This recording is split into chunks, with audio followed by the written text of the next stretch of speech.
আসলে আমরা যদি চিরজীবন যদি বসে থাকি তাহলে কিন্তু আমাদের অর্থ সম্পদ সব শেষ হয়ে যাবে একদিন।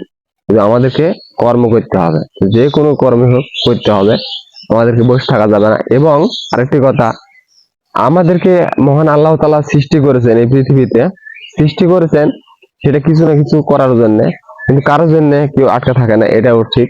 তো আমাদেরকে ভাবতে হবে যে কারোর জন্য কেউ আটকা থাকে না।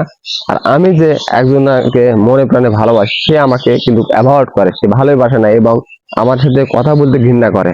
তো তার ছাড়া কি আমাদের চলবে না? অবশ্যই চলবে। তাকে অ্যাভয়েড করে আপনি চলুন, আপনি তাকে অ্যাভয়েড করে চলুন এবং নিজে নিজেই একটা ক্যারিয়ার গড়ুন। গড়ার পর আপনি কিন্তু প্রতিষ্ঠিত হতে পারবেন।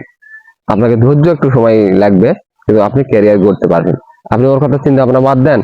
আপনি যেখানে আছেন, যে অবস্থায় আছেন, আপনার এখন খারাপ সময় যাচ্ছে, এক সময় কিন্তু খারাপ সময়, ভালো সময় আসবে।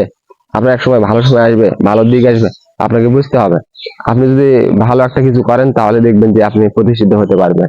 আপনাকে যে চায় না তার সাথে আপনার কোনো সম্পর্ক রাখা কোনো প্রয়োজনই হয় না।